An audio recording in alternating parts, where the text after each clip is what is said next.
informativo especial Punto de Corte, hoy 10 de marzo, una jornada cívica que se desarrolla a nivel nacional, compartiendo con el amigo David Flores, estudiante de Ciencias Políticas de la Universidad Central de Venezuela y a su vez coordinador nacional de Gritemos con Brío. David, estábamos conversando de la situación de la universidad, de la experiencia que tienen ustedes como universitarios que están haciendo un trabajo social, e identificábamos una serie de problemas que existen en las comunidades.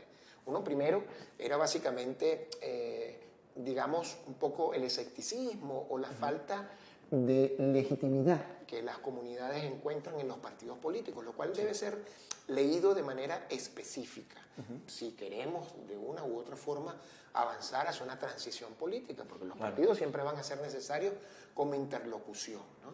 A su vez detectábamos un poco algunos problemas que ustedes identifican a nivel de infraestructura, a nivel de servicios públicos, a nivel de seguridad pública. Ahora, la universidad, que está en la calle con la gente, ustedes que desde la plataforma Gritemos con Brío están compartiendo con comunidades en Caracas y en otros sitios de nuestro país. La situación hoy y el llamado que se hace a retomar la calle, es decir, a ejercer más presión, ¿cómo lo interpretan? ¿De qué forma el movimiento universitario piensa que se debe ejercer más presión en la calle y en lo social para generar las condiciones para un cambio político en Venezuela? En primer lugar, creo que tenemos que tener muy claro que siendo una universidad nacional no nos escapamos de la gran realidad que atraviesa el país. En la universidad, día a día, se violan de forma sistemática derechos humanos, derechos individuales en este caso también, derechos universitarios. ¿Okay? Eso hay que tenerlo presente porque ahí también hay agendas que son posibles construir, agendas de lucha, agendas a las que se le tienen que hacer seguimiento como movimiento estudiantil. Lo importante aquí es que, siendo conscientes entonces de que estamos inmersos en un problema nacional, también seamos capaces de identificar cuáles son las luchas de cada ámbito. En nuestro caso, como Universidad Central de Venezuela y como parte de las universidades autónomas del país, hemos identificado un gran acoso, un gran asedio a nuestra autonomía universitaria y en función de eso, en días pasados nos hemos movilizado. Sin embargo, cuando se tratan de convocatorias nacionales como estas, el movimiento estudiantil claro que tiene que estar presente, porque es una voz más que termina traduciendo esa espiral de violaciones sistemáticas de derechos humanos en nuestro país. Y por supuesto que en una convocatoria que enmarca básicamente esa consagración del derecho a la manifestación pacífica, sobre todo por nuestros derechos, claro que tenemos que estar presentes y claro que lo vemos con buenos ojos, siempre que, en este caso, el muchacho, el estudiante, entienda que tiene que haber una participación inteligente dentro de las protestas políticas. ¿Por qué? 2014, 2017, 2019 dejaron tras de sí olas y olas de presos políticos, dejaron olas y olas de muchachos que tienen un régimen de presentación impuesto por el régimen. Entonces, ante eso, ¿qué nosotros tenemos que decirles? Sí, vamos a participar, pero con cada preso y con cada muerto y con cada chamo que tiene por imposición un régimen de presentación, es una persona menos que está en la calle, es una persona menos que puede protestar. Y conforme nos vamos quedando sin músculo, a lo que tenemos que sumar necesariamente la migración forzada que hay en Venezuela, ¿qué pasa con las protestas? Simplemente se debilitan. ¿Okay? Entonces, hay que tener en cuenta ciertas medidas para poder protestar de forma segura. Tenemos que ser muy disciplinados a la hora de participar dentro del esquema de una protesta para que sean sostenibles en el tiempo que dure esta lucha que nosotros, y de forma muy honesta hay que decirlo, porque creo que es hora de que seamos muy francos con la gente. Yo creo que uno de los problemas de la crisis de representación han sido esos, básicamente, que las expectativas nunca han sido bien calibradas por los partidos políticos. Y es hora de que le seamos sinceros a la gente. Si esto es una lucha de largo aliento, pues vamos a formarnos para eso. Hay que decirlo. Si esto es una lucha que va a trascender este año, entonces sepamos decírselo a la gente, porque entonces vamos a vender un resultado que no vamos a poder construir en el corto plazo y la gente simplemente se va a frustrar. Y con una nueva ola de frustraciones vendrá más desmovilización. Exactamente.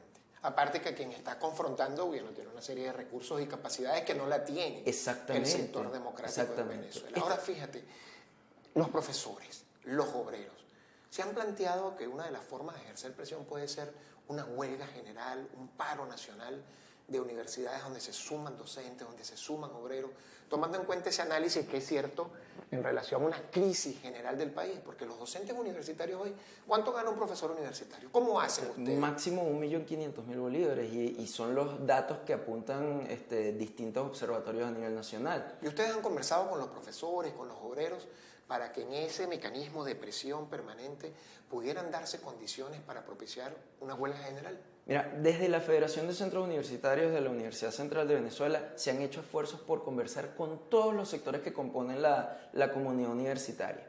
Se han tenido en cuenta distintos mecanismos de presión hacia el régimen, pero también hay que ser muy sinceros, hace falta mayor unidad en la universidad, hace falta mayor sentido de pertenencia, mayor sentido de comunidad. ¿Qué es lo que defendemos? ¿Qué es lo que nosotros amamos dentro de nuestra universidad? No tiene que ser el sector solamente que defienda sus causas.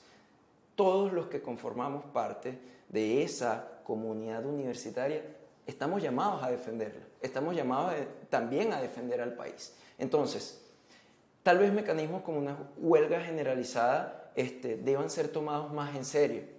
De hecho, han habido propuestas de distintos sectores, como por ejemplo la Plataforma de Conflicto Nacional, en los que se han hecho planteamientos como en donde el magisterio también ha traído a colación planteamientos como una huelga.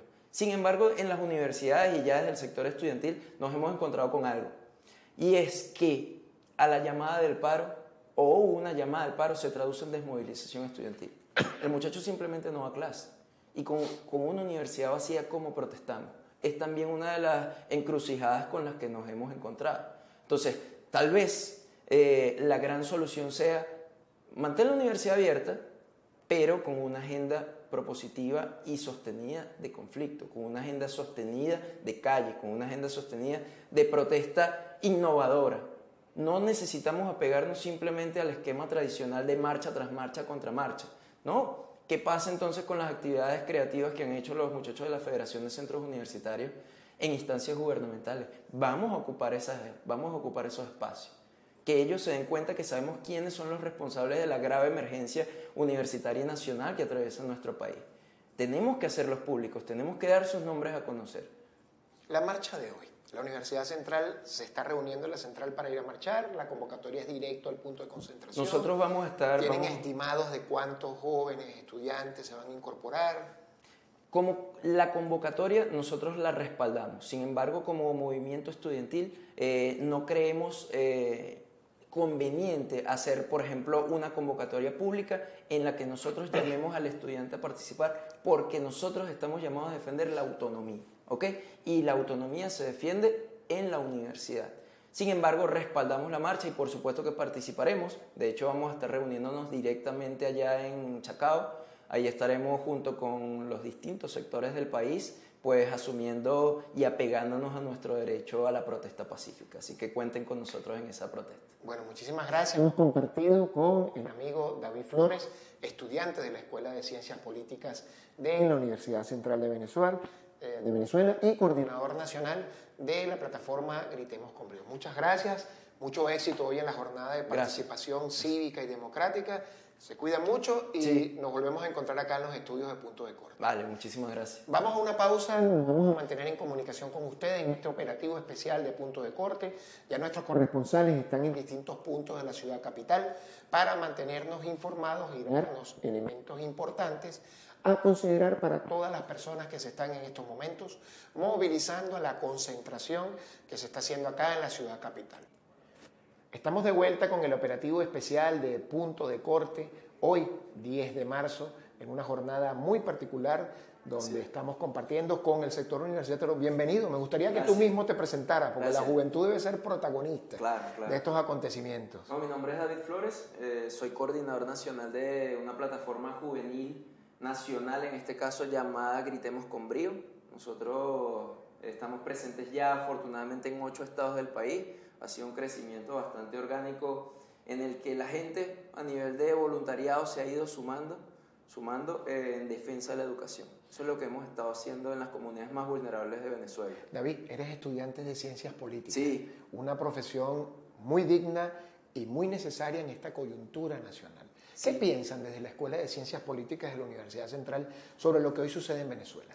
Bueno, sin duda es una situación compleja, ¿no? Y cuando hablamos de compleja, más allá de, evidentemente, las dificultades que atraviesa la familia y el hogar venezolano, se trata de que hay demasiados factores que analizar en una situación como esta, ¿no? No solamente se trata de la reducción de las libertades políticas que pueda tener un individuo, se trata también de que no tiene acceso a determinados bienes y servicios o a la mayoría de los bienes y servicios. Se trata también de una situación económica muy deteriorada que impacta no solo en el bolsillo, sino en la situación de la familia venezolana. Vemos también un fenómeno migratorio súper importante y profundo que ha hecho mella no solamente en esa familia venezolana, sino que ha hecho mella en todos los ámbitos. En este caso, el ámbito educativo se ha visto muy afectado por la partida de miles de venezolanos de Venezuela, de millones de venezolanos. Vemos como distintos observatorios universitarios apuntan a más de un 40-45% de deserción estudiantil. Eso te iba a preguntar, la deserción estudiantil en la universidad, en la central, por ejemplo. Bueno, el boletín que sacó Secretaría Central para el año 2007-2018 apuntaba un 29,1%, pero estamos hablando ya de 2 años de diferencia en los que distintas organizaciones ya apuntan a un 50, 45, 50% de deserción universitaria. Es decir, en el año 2015 nosotros contaríamos con más de 60.000 estudiantes en la UCB. Ahorita podemos ser unos 25, unos 20.000 estudiantes apenas. ¿Cómo ve el sector universitario hoy la situación nacional y las estrategias que se están planteando desde la dirigencia política nacional para poder avanzar hacia un país distinto, hacia una transición democrática? Algo positivo que podríamos ver en la agenda nacional, por lo menos desde la administración que representa Juan Guaidó, es que se tiene la certeza, se tiene la confianza de que es una lucha de todos. Se llama a todos los sectores a participar. Sin embargo, ya y desde una perspectiva politológica podemos ver que, aunque son evidentes desde el análisis, las fisuras que hay en la coalición dominante, o en este caso en el régimen, terminan trabajando de forma más compacta que quienes hemos estado del lado de la oposición. Entonces, creo que hace falta un poco de asertividad y de planificación estratégica en todo lo que viene siendo la propuesta de la oposición para que de forma efectiva entonces terminemos de llegar a la gente. Una cosa que te decía antes de que comenzáramos es que a los lugares que nosotros hemos llegado como plataforma juvenil, la primera pregunta con la que nos hemos encontrado es si formamos parte de un partido. Eso se lo hace la población. Sí. Ustedes hacen una jornada social, ustedes van a las calles, trabajan desde la universidad con sectores populares. Es importante que hagas reseñas de esto. ¿Qué les dice la población cuando ustedes llegan? De todas, la primera pregunta que hacen es si somos parte de un partido político, a lo que nosotros respondemos con sinceridad y es que no. Nosotros somos en este caso, un equipo de estudiantes o de jóvenes, porque la plataforma no es limitativa solamente a quienes estudian. Hay líderes comunitarios que sin ser estudiantes desarrollan un rol de liderazgo efectivo en sus comunidades. En lo cultural, en lo deportivo, etc. Sí. Entonces, nada, esa es la primera pregunta que hacen. ¿Por qué? O sea, nosotros, puertas adentro, tenemos que hacer un análisis de esto. Y pareciera que la crisis de representación trasciende en Venezuela. No se detuvo en los años 90, no se detuvo en la primera década del 2000, sino que todavía hoy hay una profunda crisis de representación que ha hecho mella en el liderazgo de los partidos. O sea que la población cree y quiere un cambio político, pero a los partidos no los ve con buena vista, digamos, lo ve con desconfianza. Yo me atrevería a asumir que sí. Pareciera que no los está viendo de forma muy buena. Sin embargo, desde la plataforma nosotros creemos que sí, efectivamente los partidos son necesarios para el fortalecimiento de la democracia y para la recuperación de ella, pero en su espacio político, ¿ok? Y deben abocarse a representar los intereses de la gente, no deben abocarse simplemente a comenzar a operar cuando vengan elecciones. ¿Qué pasa en un país donde la democracia está deteriorada? ¿Qué pasa en un país donde nuestro sistema democrático simplemente se transformó y ya no existe? ¿Cuál es el rol de los partidos? Es ahí donde la innovación y un poco el ejercicio de imaginación que tanto nos han advertido distintos autores como Sheldon Walling en nuestra carrera hacen énfasis. Es necesaria la imaginación política en un momento en el que estamos llamados como ciudadanos a recuperar la democracia. Y es ahí donde yo le digo a los partidos, tenemos que innovar en la práctica política. Vamos a darnos la mano con las comunidades, vamos a representar y a ser muy empáticos en las necesidades que ellos están atravesando en este momento. De la educación, por ejemplo, no se habla y cada vez son mayores los testimonios que nosotros como plataforma hemos recogido en las comunidades de que la educación en todos sus niveles está siendo intervenida. No solamente intervenida de forma fáctica por el régimen, sino a partir de grupos violentos que operan tal vez por alianzas con el régimen, pero están allí. Por ejemplo, en los sectores populares nos hemos encontrado con testimonios en los que colectivos armados imponen condiciones de cómo se suministra el agua a determinados sectores. Y si en determinado sector al que se le cortó la irrigación de agua hay una escuela, ¿qué pasa con los muchachos que tienen clase ese día y no llega el agua? Simplemente suspenden. Entonces vemos como de forma agregada el índice de gente, de chamos que en este caso no pueden tener acceso a la educación es cada vez mayor. ¿Quién habla sobre eso? ¿Cuáles son los principales problemas que ustedes han detectado en las comunidades? Evidentemente hay problemas infraestructurales y ya eso trasciende el espectro educativo, pero impacta directamente. Por ejemplo, en Caricuao hemos estado. En Caricuao explota una tubería por lo menos una vez a la semana. Cuando explota la tubería, entonces se revienta toda la tierra que está por encima. Vemos cómo se deterioran no solamente espacios comunes, espacios públicos, sino también espacios dentro de edificios, viviendas. Y en muchos edificios, por ejemplo en Caricuao, hay preescolares que funcionan en las plantas bajas. Son preescolares que en este caso no pueden seguir prestando servicio. El problema de la inseguridad sigue siendo una constante. Aunque pareciera que nuestros medios ya no lo toquen tanto, sigue siendo una problemática presente en los sectores populares. Y por supuesto el transporte. Cada vez hay menos capacidad del sector transporte para reponer, en este caso, sus unidades, y vemos como la prestación del servicio se va hacia abajo. No hay prestación de servicio. Infraestructura, seguridad, transporte. ¿Qué le dicen de la situación económica? ¿Qué dicen del gobierno, por ejemplo? Evidentemente nos hemos encontrado casos de personas que no pueden enviar a sus niños a la escuela porque no tienen que darles de comer. Y evidentemente cuando se trata de educación pública pareciera que que el niño en este caso o el joven cuenta con el plato de comida, y no es cierto tampoco. Los ministerios que se abocan en este caso al sostenimiento de las dinámicas académicas no lo están haciendo de forma efectiva. No se encuentran con el plato de comida. ¿Qué dicen las personas? Y en este caso sí creo que han sido muy... hemos pensado que las personas de forma general no tienen conciencia política, y sí la tienen. Ellos saben que la situación económica, la situación educativa y la situación general de Venezuela no se va a resolver en tanto no transitemos hacia un mejor modelo de gobierno. De país. Tiene que haber un cambio.